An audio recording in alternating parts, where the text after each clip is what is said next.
Esse tipo de pregação vai deixar o povo confuso, porque o meu povo católico, dizia eu, não tem Bíblia, ou seja, não traz a Bíblia para a igreja, não me acompanha nos textos que eu estou pregando. Eu não vejo os católicos lendo Bíblia. O que é que vai ser de mim, Senhor? Vou deixar o povo confuso?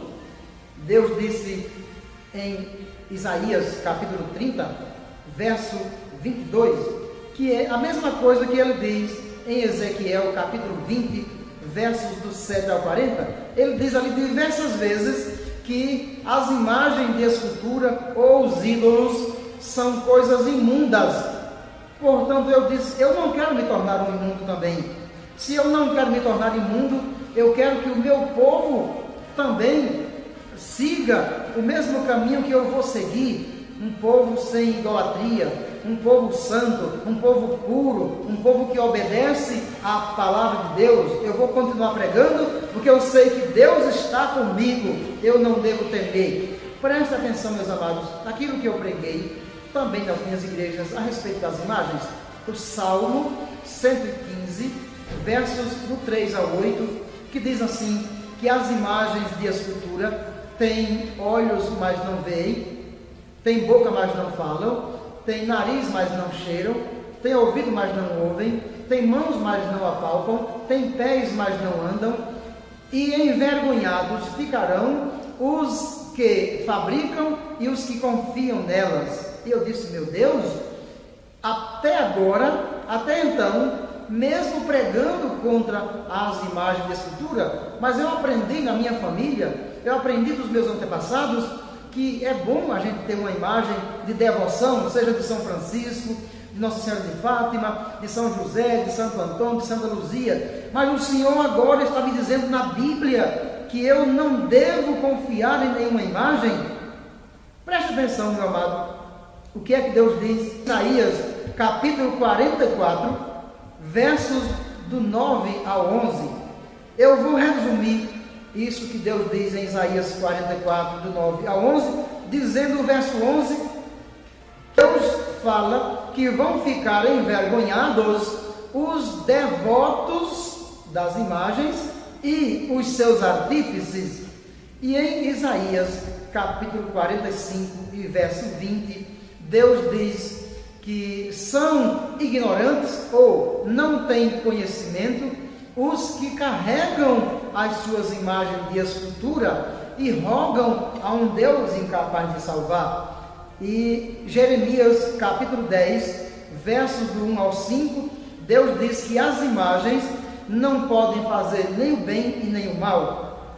Eu entendi que Deus estava dizendo para mim, naquele momento, continuar pregando a respeito das imagens de escultura, porque é a coisa por excelência que irritava a Deus, era a coisa que fazia inflamar a ira de Deus contra o povo, era a idolatria. Então, eu preguei dizendo, Isaías capítulo 40, verso 18, Isaías 46, versos do 4 ao 7, e Atos dos Apóstolos, capítulo 17, verso 29, onde ali, resumidamente, está dizendo, Deus diz, até a vossa velhice eu serei o mesmo.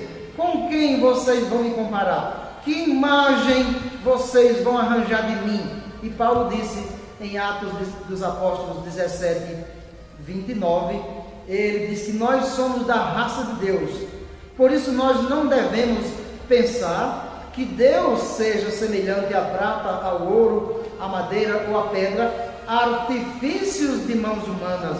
E eu disse, até agora, Senhor, eu era assim, eu confiava nas imagens, eu era devoto das imagens e levava o meu povo a ser devoto das imagens, porque eu não conhecia a Bíblia antes, mas agora, meu Deus, eu não vou mais querer ser idólatra, porque eu estou conhecendo a palavra, eu estou conhecendo a verdade, e diz a palavra em João 8,32, e conhecereis a verdade, e a verdade vos libertará. E eu naquele momento, eu queria ser liberto por Jesus Cristo, pela sua palavra. Eu queria que Ele me purificasse. Eu não queria mais carregar um Deus de madeira ou de gesso nos meus ombros. Eu queria deixar que o meu Deus me carregasse nos braços dele.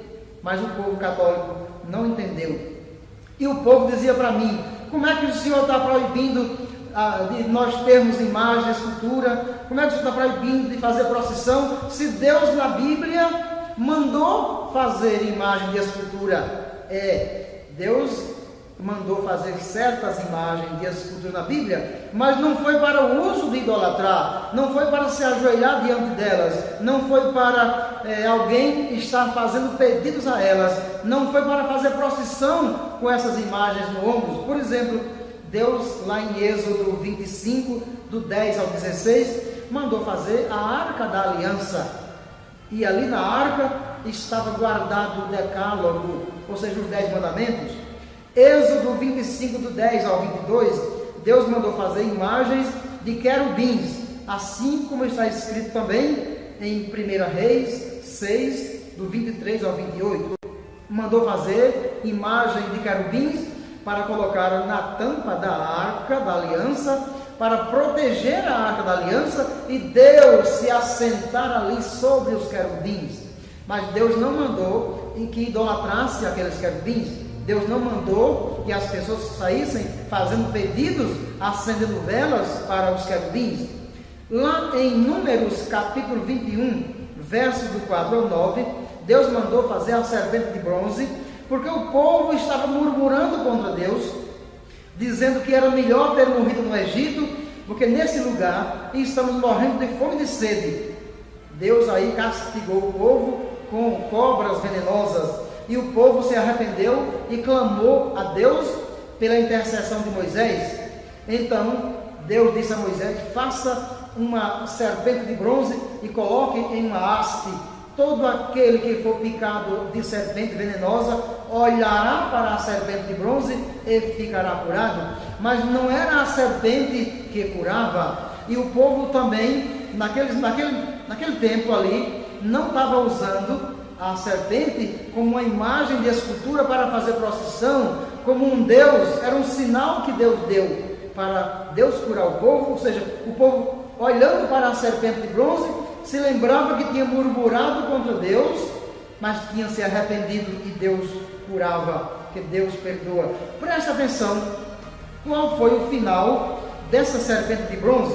Diz em 2º livro dos Reis, capítulo 18, verso 4, que quando Ezequias tomou posse do reinado, ele recebeu a visita de Deus, mandando destruir aquela serpente de bronze, porque o povo tinha idolatrado a serpente de bronze. O povo estava oferecendo incenso à serpente de bronze. Preste atenção, meus amados. Eu preguei essas coisas na minha igreja. Eu preguei que era para nós, a partir daquele momento, tirarmos todas as imagens de escultura das nossas igrejas, que não estávamos mais agradando a Deus. Preste atenção, o que é que diz em Sabedoria? Sabedoria é um livro apócrifo que faz parte do 2º cânon das Escrituras. Sabedoria, capítulo 13, versos do 10 ao 19. Deus diz que as pessoas põem a esperança em seres mortos. E Sabedoria, capítulo 14, versos de 7 a 14, diz que a ideia de fazer ídolos corrompeu a vida.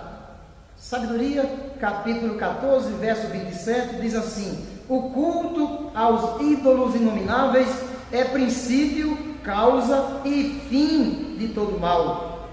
Oséias, capítulo 4, verso 12, Deus diz: o meu povo consulta um pedaço de madeira, e um espírito de prostituição os desviou.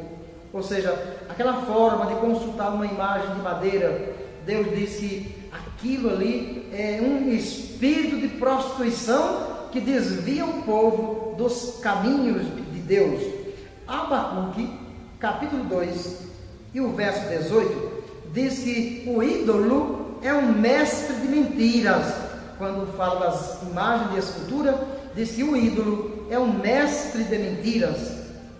Preste atenção, o que é que a Bíblia diz em Josué, capítulo 24, versos do 2 ao 3, diz que Abraão foi tirado dali de Ur da Caldeia, da Mesopotâmia, do meio da sua família que era idólatra. O pai de Abraão, de Nacor, que era Taré, toda a família de Abraão era idólatra. E Deus chamou Abraão da idolatria para formar um povo santo, um povo pertencente a Deus. Judite, que é um outro livro apócrifo, que faz parte do segundo cânon das Escrituras, no capítulo 5, Judite, do versículo 5 ao 8, ela também fala de Abraão e sua família, que eram idólatras, mas Deus os tirou de lá da idolatria para ser o povo santo, para adorar o único Deus. Romanos, capítulo 1, versos do 18 ao 32, que eu não vou ler porque é comprido, Deus está dizendo ali pela boca de Paulo, apóstolo, algo a respeito da idolatria. E diz bem claro que a idolatria é a pessoa adorar e servir a criatura no lugar do Criador, que é bendito para sempre. Eu disse aos meus católicos, Deus está falando isso para nós.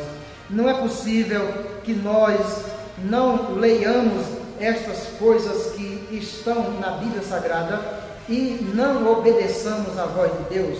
Eu disse para os católicos, a partir do conhecimento da Bíblia Sagrada, nós vamos deixar a idolatria, nós vamos deixar de fazer procissão com imagem de escultura, porque diz bem claro no Catecismo da Igreja Católica, no número 2113, diz assim: a idolatria não diz respeito somente aos falsos cultos do paganismo, como os deuses dos cananeus, dos filisteus, dos sidônios, dos efésios, dos egípcios, de modo geral. A idolatria consiste em divinizar o que não é Deus, é venerar e honrar a criatura em lugar de Deus, quer se trate de deuses ou dos antepassados.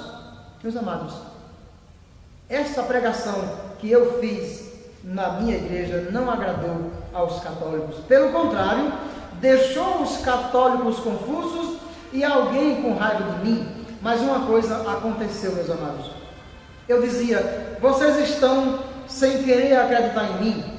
Mas se vocês quiserem acreditar em mim, que essas coisas estão na Bíblia, comprem uma Bíblia e tragam a Bíblia para a igreja. Na hora da missa, eu vou ler os textos e vocês vão acompanhar. Ora, mas numa igreja de 300 ou 400 católicos que participavam da missa, apenas 10 ou 12 católicos compravam a Bíblia e começavam a ler a Bíblia. Mas de repente, 2, 3 meses depois, eu sentia falta daqueles católicos e eu ia lá na casa das pessoas e dizia: você abandonou a igreja por quê? A pessoa dizia para mim: padre, eu agora sou crente. O senhor não sabia não? Não sabia não. Por quê? Padre, o senhor pregou a verdade para mim. Eu comprei uma Bíblia, comecei a ler a Bíblia, eu conheci a verdade e a verdade me libertou. Padre, agora eu troquei o terço pela Bíblia. Padre, eu troquei agora as imagens de escultura por Jesus. Padre, eu agora não carrego mais um Deus de madeira ou de gesso nos ombros. Agora é o meu Deus que me carrega nos seus braços. Eu não volto mais para a sua igreja. E o senhor precisa também fazer a mesma coisa se o senhor quiser ir para o céu. Eu ficava decepcionado. Eu não gostava daquela atitude. Eu ia para casa sem ter nenhuma resposta a dar aos católicos. Meus amados, ficava triste. É verdade que eu ficava triste. Mas eu começava a ler mais a Bíblia. Eu dizia para Deus: eu quero descobrir que mistério é este, que segredo é este. E quando a pessoa começa a ler a Bíblia, já sai da igreja católica e torna-se crente. Então, que segredo é? Deus disse a mim para ler mais a Bíblia, e eu encontrei em Mateus capítulo 22 e o verso 29. Deus disse: errais por não conhecer as Escrituras e nem o poder de Deus. Porque Paulo disse em Romanos 1,16, eu não me envergonho do Evangelho. Sabe por quê? Porque esse Evangelho é poder de Deus para a salvação de todo aquele que nele crê. E eu comecei a ler mais a Bíblia, com mais afinco, com mais seriedade, e pregando aquilo que eu estava lendo na Bíblia, sem medo, porque mesmo que alguém viesse falar contra mim, mas eu tinha um respaldo, e o meu respaldo era a palavra de Deus. O meu respaldo era dizer, está na Bíblia, aquilo que eu estou pregando, contra as imagens de escultura, contra as festas profanas, está na Bíblia. E se você quiser fazer alguma coisa contra mim, primeiro você vai ter que fazer com Deus, porque a Bíblia não fui eu que escrevi, a Bíblia não é palavra minha. E as pessoas saíam com raiva de mim, mais ainda, sem ter nenhuma resposta. As pessoas saíam confusas, e eu dizia, pelo menos, se vocês querem crer naquilo que eu estou pregando, comprem uma Bíblia e comecem a ler a Bíblia. Mas também, algumas dessas pessoas, mesmo com raiva de mim, quando começavam a ler a Bíblia, de repente, 6 meses depois, já se tornavam crentes e me encontravam e diziam, o senhor estava certo, agora o senhor também tome a decisão de deixar a idolatria, se o senhor quiser ir para o céu. Os católicos disseram a mim, padre, o senhor falando mal das imagens de escultura, dos nossos santos e santas, o senhor está falando mal de Nossa Senhora e Rainha do Céu, a Mãe de Deus. Eu disse, olha, para vocês, quem é Maria e quem são os santos? Disseram a mim, eles são nossos intercessores. Maria é intercessora, é nossa advogada, nossa protetora, nossa medianeira. E eu disse, porque vocês não estão lendo a Bíblia? Porque a Bíblia diz, 1 Timóteo, capítulo 2, verso 5, diz que não há outro mediador entre Deus e os homens, a não ser Jesus Cristo. Ele é o único mediador entre Deus e os homens. Romanos 8,34 diz que Jesus é o intercessor entre nós e Deus. E diz em 1ª carta de João, capítulo 2, versos de 1 a 2, que Jesus é o advogado. Assim como em Hebreus, capítulo 7, versos 25 e 26, Hebreus, capítulo 8, verso 6, Hebreus, capítulo 9, verso 15, Hebreus, capítulo 12, verso 24, dizem que Jesus é o mediador, é o intercessor e o advogado. Não diz que é Maria, não diz que é nenhum outro santo nem santa, é só Jesus por excelência.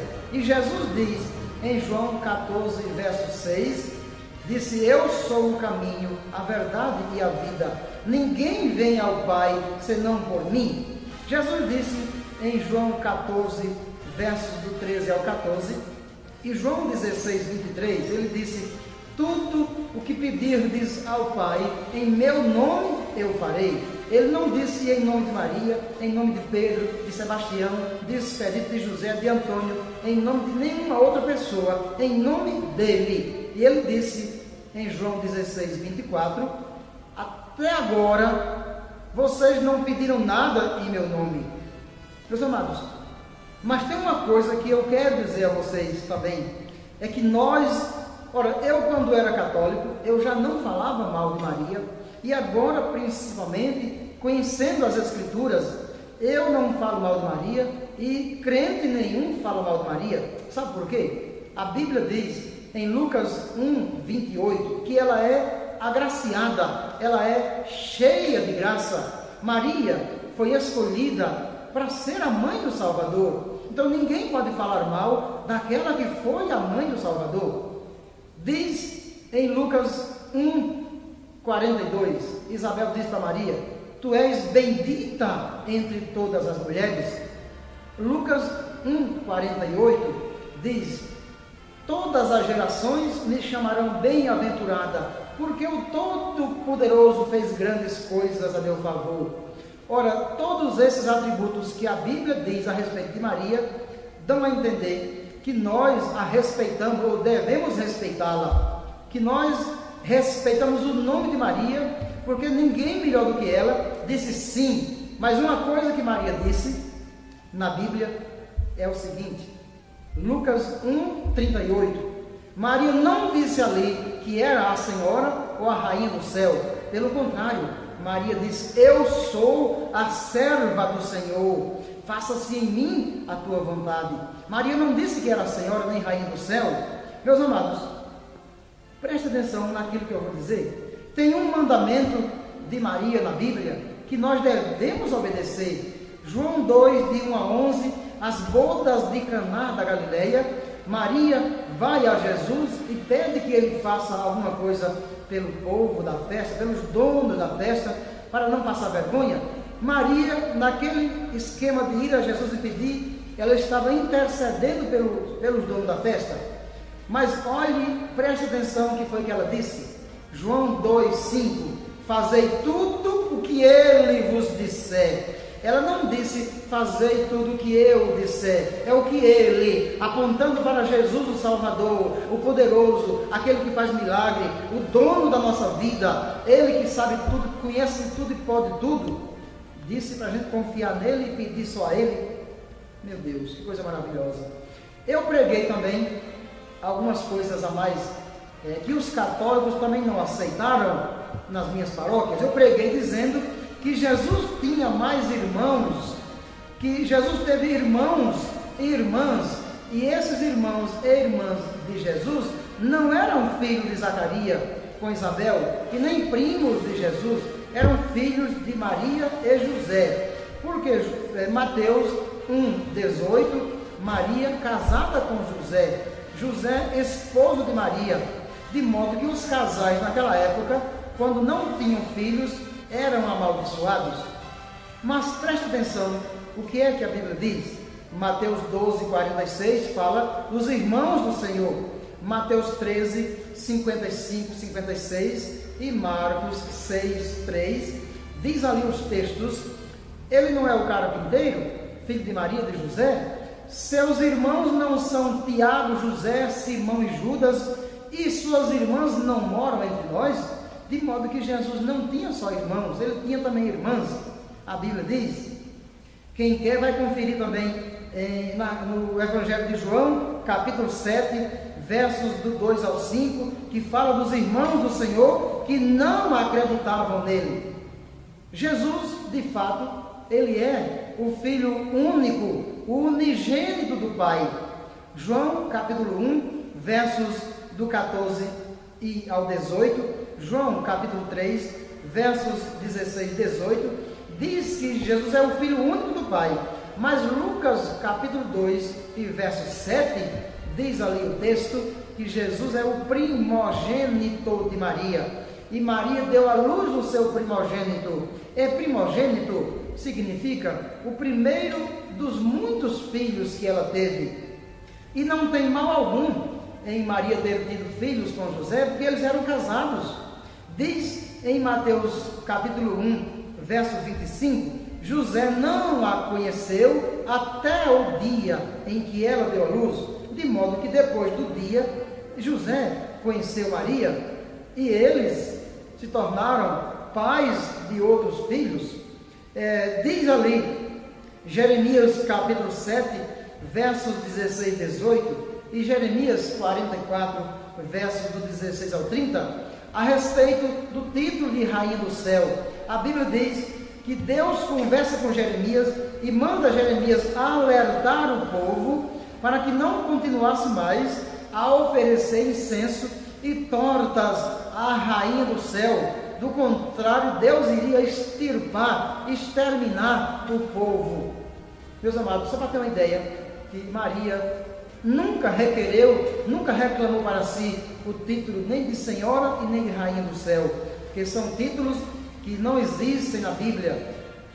Eu preguei quando o povo vinha para mim e dizia: o Senhor está desprezando os nossos santos e santas que intercedem por nós, porque eles morreram na amizade com Deus, mas se tornaram santos para estarem junto de Deus no céu e interceder por nós. E eu disse, está na Bíblia, João capítulo 3, verso 13, Jesus disse: ninguém subiu ao céu a não ser aquele que desceu, o Filho do Homem. Na Bíblia está dizendo, em Eclesiastes capítulo 9, versos 5, 6 e 10, nós os vivos ao menos sabemos que vamos morrer, mas os que já morreram nada sabem, não têm conhecimento e nem ciência de nada, e não participam mais de nada do que existe debaixo do sol. Jó, no capítulo 7, versos 9 e 10, ele diz: como a nuvem que passa, quem já morreu não volta. Isaías 26, 14 diz: os mortos não reviverão, tu destruíste toda a tua memória.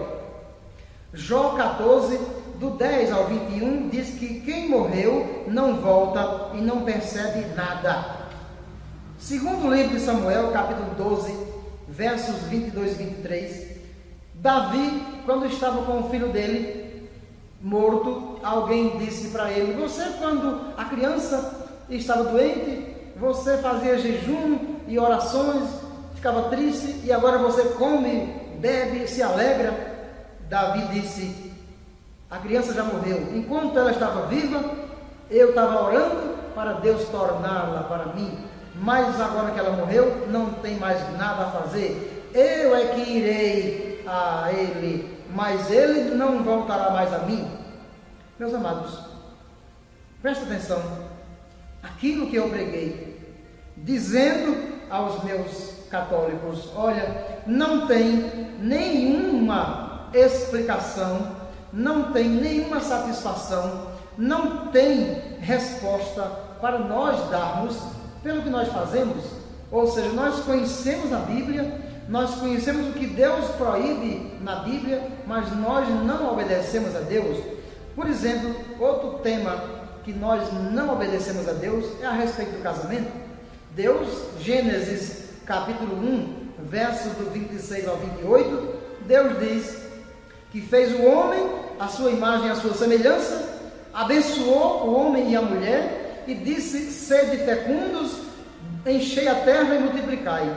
Deus disse para Adão e Eva para serem pais de homens e mulheres, para encher a terra. Gênesis 2, 18 ao 24, Deus disse: não é bom que o homem esteja só, vou fazer-lhe uma auxiliar. Quero dizer a você que Deus ainda quer que o padre, o sacerdote ou o bispo, que são homens, Deus quer que eles também tenham a sua companheira, porque está dizendo lá na primeira carta de Paulo a Timóteo, capítulo 3, versos do 1 ao 13, e está dizendo que quem aspira ao episcopado, boa coisa deseja. Por isso, o episcopo, que é o bispo da Igreja Católica, está dizendo na Bíblia que deve ser casado com uma única mulher e ter qualidades. Para resumir, se você quiser ler, leia na primeira carta de Paulo a Timóteo, capítulo 3, versos do 1 ao 13. Tem que ter aquelas qualidades, tem que ser irrepreensível, não pode ser violento, nem briguento, nem dado ao vinho. Tem que saber governar bem a sua própria casa e seus filhos, porque quem não souber governar a sua própria casa não vai saber cuidar da igreja de Deus. Então, a mesma coisa que diz do bispo, diz do diácono. E na carta de Paulo a Tito, capítulo 1, versos de 5 a 9, a mesma coisa que diz do bispo e do diácono, diz também do presbítero, que é o sacerdote, que deve ser casado com uma única mulher. Mas também já no Antigo Testamento se dizia isso. Por exemplo, Levítico, capítulo 21, versos 7, 13, 14 e 15, Deus diz que é para o sacerdote casar com uma mulher virgem. Ezequiel, capítulo 44, versos 21 e 23, Deus manda que o sacerdote seja casado com uma mulher virgem. Meus amados, mas essa pregação não agradou aos meus católicos, e eles começaram a me perseguir mais ainda. Perseguir assim, no sentido de dizer a mim: o senhor está errado, nós aqui estamos certos, porque nós não adoramos as imagens, o senhor está pregando errado, nós só prestamos um culto de veneração às imagens, mas eu disse, até isso está na Bíblia. Mateus capítulo 4, verso 10, Lucas capítulo 4, verso 8, diz, adorarás ao Senhor teu Deus e só a Ele prestarás culto. Está dizendo na Bíblia que até culto se deve prestar só a Deus e não às imagens de escultura. Sabe por quê, meus amados? Diz a Bíblia em Sabedoria, capítulo 14, verso 18, e capítulo 19 de Atos dos Apóstolos, versos do 23 ao 27, que a ambição do artista foi que promoveu o culto aos ídolos. Baruque, que é um outro livro apócrifo que faz parte da segunda lista, do segundo cano das Escrituras, diz Baruque, no capítulo 6, verso 15, diz assim, como o vaso quebrado perde a utilidade, assim os ídolos instalados nos templos. Meus amados, prestem bem atenção, que os católicos, quando me ouviam pregar sobre isso, diziam assim, padre, o senhor não pregue mais sobre isso não. Sabe por quê? Se o senhor quiser ser crente, se o senhor quiser sair, saia, mas nós vamos ficar na Igreja Católica, porque é tradição da Igreja Católica.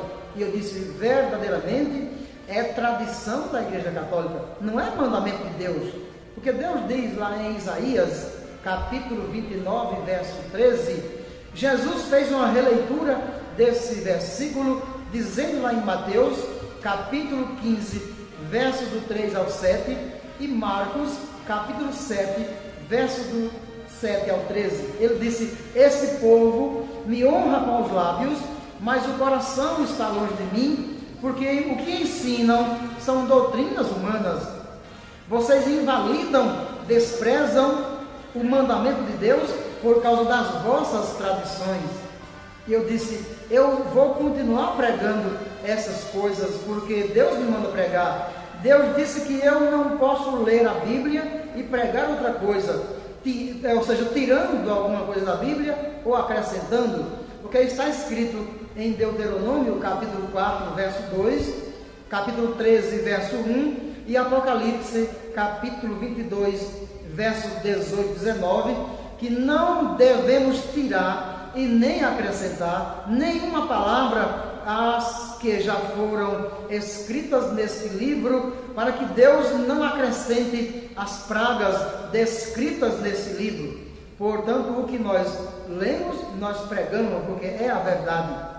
Meus amados, eu preguei também dizendo que eu não queria mais ser sacerdote. Sabe por quê? Porque eu encontrei na Bíblia mais de 50 vezes, nos capítulos Mateus, capítulo 26 e 27, Marcos, capítulos 14 e 15, Lucas, capítulos 22 e 23, João, capítulo 11, capítulo 19 seguintes, mais de 50 vezes nesses capítulos, que foram os sacerdotes que armaram ciladas e armadilhas contra Jesus, foram os sacerdotes que pagaram a Judas 30 moedas de prata para prender Jesus, foram eles que condenaram e mataram a Jesus.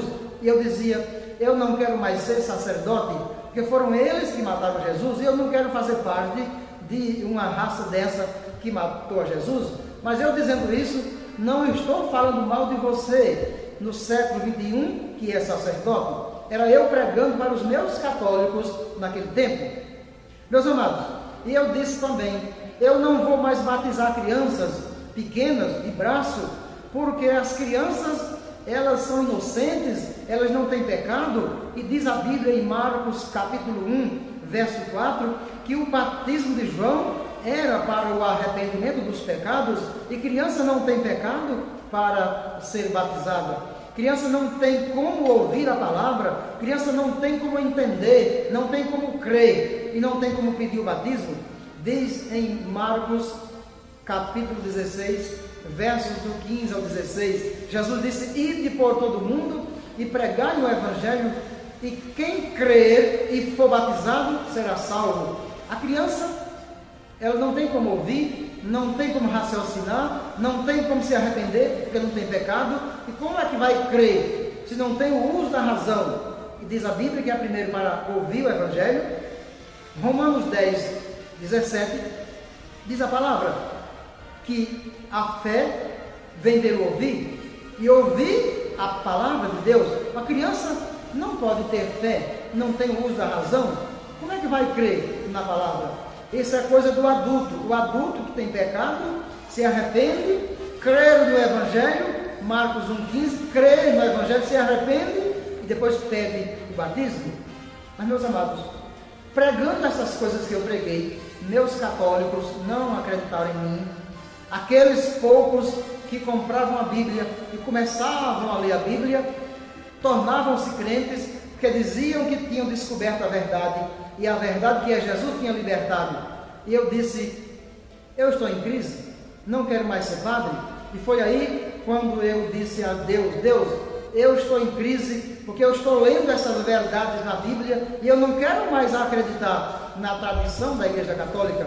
Eu quero ser crente, eu quero fazer parte de uma igreja que leia a Bíblia e pregue a Bíblia do jeito que ela está. Então eu decidi, no dia 29 de abril de 2009, eu decidi, depois ouvindo um programa de rádio do pastor lá da minha cidade de Souza, ouvindo um programa de rádio, A Bíblia no Ar, pastor Alexandre Duarte da Costa, um programa onde o Evangelho verdadeiro era pregado, um programa em que o pastor, pregando, não atacava ninguém, não condenava ninguém, e eu disse, eu quero conhecer esse pastor, eu quero conhecer essa igreja que prega o Evangelho dessa maneira e vive. Conheci o pastor Alexandre Duarte da Costa, lá de Souza, e esse pastor me levou à sua igreja, e ali eu aceitei, no dia 29 de abril do ano passado, aceitei ao meu Salvador, Jesus Cristo, o único Salvador. Não há outro nome, Atos 4,12, dado aos homens debaixo do céu, pelo qual devamos ser salvos, só em Jesus Cristo. Eu decidi, naquele momento, largar a idolatria, largar a batina, deixar de carregar uma imagem de escultura nos ombros, chamada de Deus ou de santo, para deixar Deus me carregar nos braços dele. Aí o pastor Alexandre me aceitou como membro da sua igreja, me levou para a capital, João Pessoa, e ali eu fiquei sob os cuidados do pastor presidente José Carlos de Lima, que me aceitou lá na igreja como membro, como filho seu espiritual. Ali cuidou de mim durante muitos meses, e eu me sentia tão bem, como hoje me sinto tão bem na Assembleia de Deus, uma Assembleia de Deus que tem pastores que pregam a verdade, que tem pastores que não medem esforços para evangelizar, tem pastores que se doam a sua vida por inteiro para levar o Evangelho de Jesus Cristo. E eu disse, eu quero fazer parte dessa igreja que doa a própria vida, mas prega o Evangelho e vive o Evangelho verdadeiro. Depois que Jesus me salvou, Ele me deu também de presente a esposa, uma ex-freira, que também se converteu na última cidade onde eu estive. A freira se converteu, Deus me salvou e nos uniu depois da nossa conversão. Nós não tínhamos caso nenhum, eu nem muito menos tinha pego na mão dessa freira antes. Deus me deu de presente como esposa essa freira, e hoje somos casados. O nome dela é Maria de Fátima, e vocês vão ter também a oportunidade de ouvir o testemunho dela. Mas nestas minhas poucas palavras, eu quero agradecer a vocês que estão assistindo, essa paciência que tiveram comigo em assistir este DVD, o meu testemunho. Quero dizer para você que se você também quiser aceitar a Jesus Cristo como seu único Salvador, o caminho é Jesus, a verdade é Jesus, a vida é Jesus. Sem Jesus não chegaremos ao céu.